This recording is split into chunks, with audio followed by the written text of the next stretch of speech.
good, y'all? It's Naazir. In today's video, we'll be doing a worth it on the Nike Air Jordan 1. Now, as you guys know, it is one of the most iconic sneakers in basketball, skateboarding, and sneaker culture.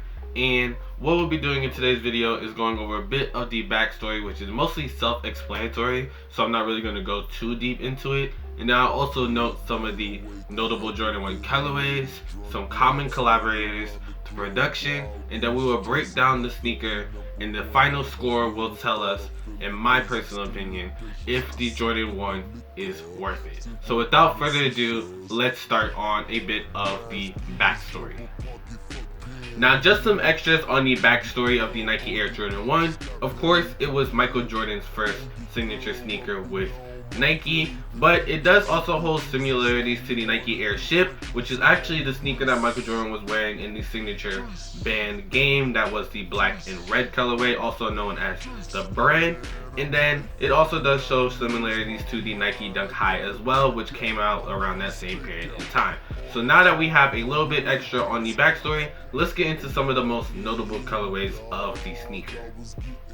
Now, let's list a few of the most notable colorways, or the original notable colorways of the Nike Air Jordan 1. Of course, we have the red colorway, the Chicago, the Shadow, the Royal, the UNC, and then we also have the metallic pack, which consisted of black, orange, purple, red, blue, and green.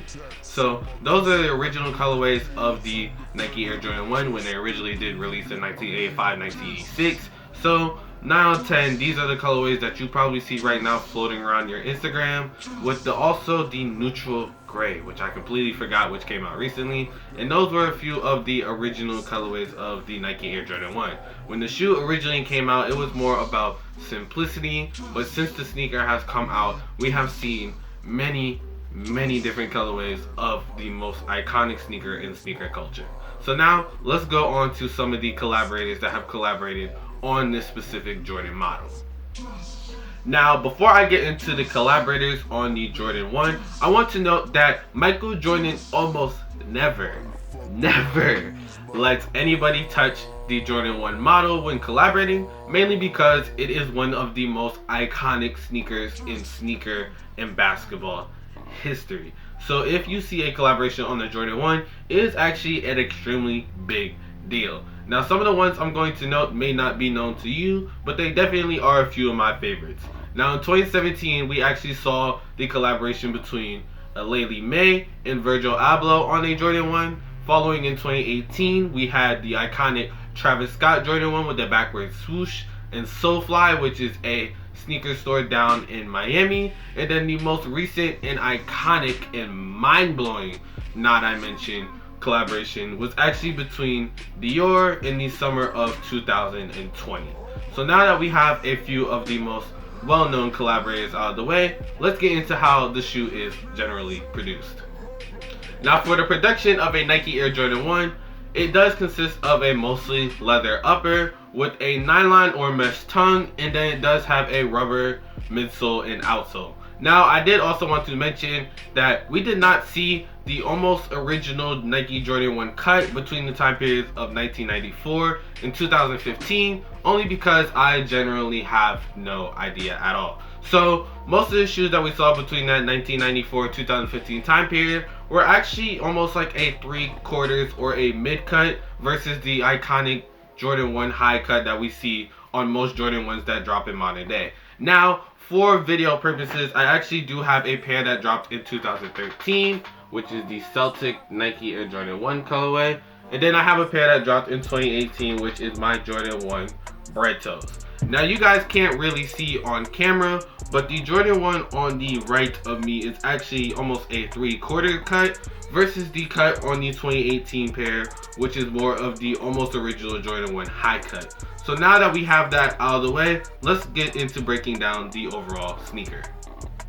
Alright, so we have now gotten to the breakdown of the Nike Air Jordan 1, where I have 8 different categories, and the shoe can get a overall score of 80 total. And in each category, I will be giving it either a 1 as the hardest to 10 as the easiest. Now, out of each category, I will also break down my reasoning for why I gave the sneaker that score. So let's get into the very first two categories. Now, the very first two categories will be quality and quantity. Now, in each category, I gave the shoe a 4, only because the quality on a Nike Air Jordan 1 is so hit or miss, especially if it is a iconic colorway or it's one of those more premium colorways as well. And then the quantity of a Nike Air Jordan 1, if you are not in the sneaker game, then you know getting a Nike Air Jordan 1 on any foot site or anything like that is literally the hardest thing ever. They usually limit the pairs of the Nike Air Jordan 1 as well, unless it's like a regular pair, like a mid or something like that, that's going to like a regular Champs or a Foot Locker. The more iconic or more premium Jordan 1 like high OGs are usually extremely hard to get, and the quality on them is really hit or miss. So in both of those categories, I gave the sneaker a 4. Now the next two categories that we actually have will be exclusivity and value. Now in exclusivity, I gave the sneaker a 2, mainly because Jordan 1s are extremely exclusive. Not to mention, if it's a colorway that is extremely rare or something like that, you have almost little to no luck as the modern consumer trying to get that sneaker whatsoever. Now in value, I gave the sneaker a 4, only because Jordan 1, since it's such an iconic sneaker colorway, and they drop, or not colorway, but sneaker, and they drop so many colorways of the Jordan 1 every single year, they tend to actually hold their value. Even the colorways that not a lot of the public actually likes still hold their value whatsoever. So in the exclusivity, I gave the sneaker a 2, and in value, I gave the sneaker a 4. Now the next two categories will be product execution and the most notorious undefeated hype tax. Now y'all already know this is a Nike Air Jordan 1 that we're talking about. So in the hype tax, I had to give it a smooth, no look pass 1. The hype tax on a Jordan 1 is probably one that you can't beat anywhere. Not even the Adidas Yeezys can beat the hype tax of a Nike Air Jordan 1. As soon as a colorway gets leaked anywhere on social media, it literally has the immediate hype because everyone sees it. It's a new Jordan 1 colorway. It's not an iconic colorway. They're doing different colors, different color blockings, and all that. So it literally makes the shoe hard to get, even if the shoe never comes out to the public. Now in product execution, I gave these sneakers a 4, only because the shoes themselves are kind of hit or miss, as I noted in quality.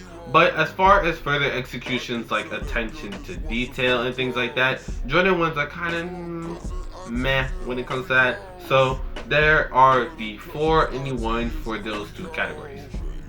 Now the last two and the most important of a sneaker will actually be the versatility and the overall comfort of the shoe. Now for versatility, I actually gave the Jordan 1s an 8, only because it's one of those sneakers that you can wear with shorts, you can wear them with jeans, cargo pants, sweatpants. You can literally wear a Jordan 1 with almost anything that you have on, and it will literally almost bring the outfit together. And on top of that, Jordan 1s are one of those sneakers that you can literally wear any time of year and not have to stress about the seasons, the overall climate, or anything like that. Maybe a little mud or like the typical, unquestionable, residue or whatever it is. But other than that, Jordan 1s are pretty straight. Now on the overall comfort, I did give these sneakers a 3, only because the Jordan 1s almost have the comfort of when the shoe originally came out, and they have not changed any of the technology in the sneaker since. Now, the one that I'm talking about are the original Nike Air Jordan 1s. I am not talking about ways that they have tried to improve the sneaker, which have actually been by making a fly knit version of the Nike Air Jordan 1, and on top of that, the most recent Nike Comfort Zoom version of the Jordan 1. So, for the original Nike Jordan 1s, I did give them a overall 3 for comfort. So now, let's go into the overall score, and I will explain if the Nike Air Jordan 1 is worth it to me, and then we can debate about it in the comments down below. And now, we are at the part where we give the final verdict on the Nike Air Jordan 1 with a whopping score of 30 out of 80. That's not even 50%. in all categories. That's not even at least 4 categories. That's like 3 good ones. So, in my honest opinion, the Nike Air Jordan 1 is not worth it. It's one of those sneakers that you can honestly admire from afar, or you know the sneaker and you know what relevance it has to sneaker, fashion, basketball, and even skateboarding culture. But it's one of those shoes that if you are looking for a sneaker that you can literally wear all the time and be comfortable, or just have overall comfort every single time, it is definitely not the sneaker for you. So that will be it for me today. Don't forget to like, comment, subscribe on the video, and let me know what you guys think of the Nike Air Jordan 1 yourself, or your favorite Jordan 1 colorway in the comments down below. I will be responding to everybody, and also recommend this video to a friend. I noticed that we have 62% that are not subscribed to the channel, so make sure you subscribe to the channel, man. I post videos Tuesday and Thursday every week, or at least try my best to, and I usually do a lot of really dope things. So recommend this video, like the video, subscribe, comment. I'm always on YouTube, so I'll always be checking out for it. But that will be it for me today. Hope you guys enjoyed this video. I know it's one that is also extremely iconic. It might even raise some eyebrows on what I said, but hey, I said what I said. But that will be it for real this time for me. It's Naazir TV, and I will catch you guys in the next video.